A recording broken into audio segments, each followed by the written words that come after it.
Hello guys, welcome to BMS वाला। आज हम फॉरेंसिक मेडिसिन टॉक्सिकोलॉजी का लेक्चर लेके आए हैं, जिसमें हम अटॉप्सी ऑफ नेक कवर करेंगे। जब एक्सपाइजियल डेथ हो जाती है, मतलब स्ट्रैंगुलेशन या हैंगिंग, फांसी वगैरह से जो डेथ होती है, तो उसमें नेक की अटॉप्सी की जाती है, यानी नेक की जांच की जाती है। वो कैसे की जाती है, क्यों की जाती है, वो हम इस लेक्चर में कवर करेंगे। When the available multi-slice spiral compound tomography (MCTCT) MSTCT और magnetic resonance imaging यानी MRI of neck may be carried out before and dissection। मतलब जब भी कोई नेक की ऑटोप्सी की जाएगी तो MCST या MRI के थ्रू नेक की डाइसेक्शन से पहले सबसे पहले MRI कराई जाएगी to determine the state of the soft tissues of the neck. इससे क्या पता लगेगा जो नेक के सॉफ्ट टिश्यूज है उसकी क्या कंडीशन है, उसके सर्वाइकल स्पाइन की क्या कंडीशन है और लेरेंजियल कार्टिलेज की क्या कंडीशन है नेक की, वो ये सब दोनों टेस्ट के थ्रू हमें पता लग जाएगा। अगला क्या बताएगा, इफ नॉट अवेलेबल, एमआरआई और एमसीएसटी का अवेलेबल नहीं है तो एक्सरे कराया जाएगा लैरिंग्स का डाइसेक्शन से पहले, लेकिन बिना एक्सरे और इसके पहले किसी प्रकार की कोई डाइसेक्शन नहीं की जाएगी। Photograph of the victim along with ligature if present is recommended. मतलब फोटोग्राफ दी जाएगी विक्टिम की अलोंग विद लिगेचर, मतलब फांसी के फंदे में लटके टाइम में उसकी फोटो ली जाएगी और वो चाहिए होती है ऑटोप्सी करने के लिए।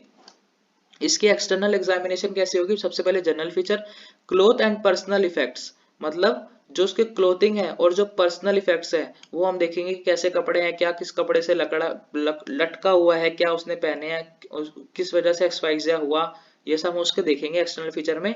Distribution of lividity, rigor mortise और अल्गर मोटिस, ये सब हम देखेंगे कि हार्डनिंग हो गई बॉडी की और कूलिंग हो गई बॉडी की, ये सब हमें टाइम ऑफ डेथ बताने में हेल्प करेंगे। ब्लीडिंग फ्रॉम एनी साइड, ये देखेंगे कि कहीं से कोई ब्लीडिंग तो नहीं आ रही, किसी साइड से किसी तरह का सीमन डिस्चार्ज तो नहीं है, यूरिन या फिर फीकल मैटर डिस्चार्ज तो हुआ नहीं है, वो देखेंगे हम एक्सटर्नल एग्जामिनेशन में ऑटोप्सी ऑफ नेक करते टाइम। अक्यूलर और facial petechial congestion and cyanosis, cyanosis देखेंगे कि बॉडी नीली तो नहीं पड़ी, फेशियल देखेंगे किसी प्रकार का स्टिमुलाई तो नहीं हो रहा, फेस पे क्या कंजेशन हुई है, फेस टेढ़ा तो नहीं हो गया, वो सब एक्सटर्नल एग्जामिनेशन में हम देखते हैं ऑटोप्सी ऑफ नेक में।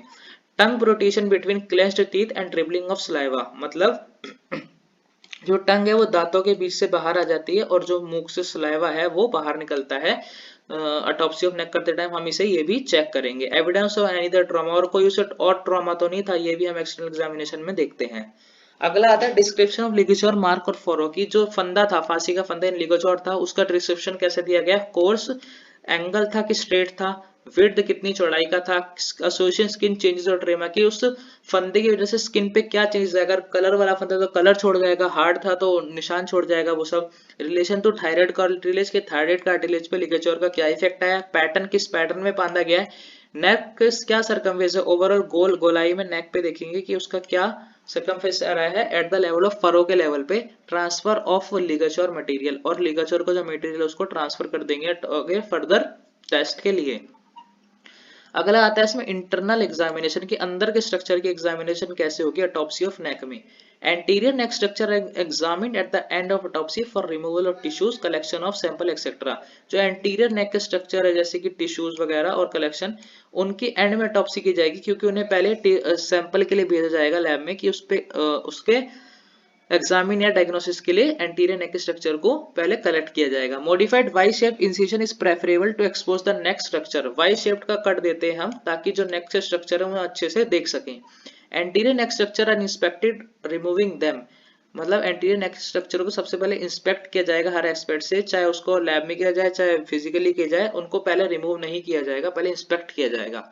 टंग is inspected and cut through the observe haemorrhage, tongue जो है उसको इंस्पेक्ट किया जाएगा और काटा जाएगा ताकि उसकी हेमरेज जो है, मतलब उसमें जो ब्लड सप्लाई थी, ब्लड फैसिलिटी फट चुकी होगी या फिर कैपिलरी जो भी डैमेज वगैरह, उसको टंग काट के चेक किया जाएगा और टंग को काटने से पहले भी इंस्पेक्ट किया जाएगा।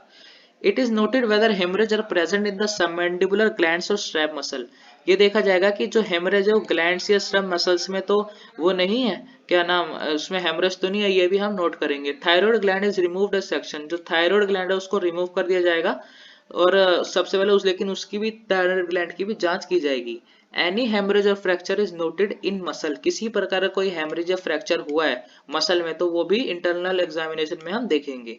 हाइयोइड bone is palpated and haemorrhage adjacent to hyoid और थायराइड ग्लैंड आर नोटेड, मतलब जो हाइयोइड बोन होती है हमारी नीचे जॉ की जो बोन है थायराइड बोन, उसको पाल्पेट किया जाएगा, उसके अंदर हेमरेज चेक की जाएगी और उसके आसपास जो हाइयोइड और थायरोहाइयोइड लिगामेंट है उसको भी चेक करा जाएगा।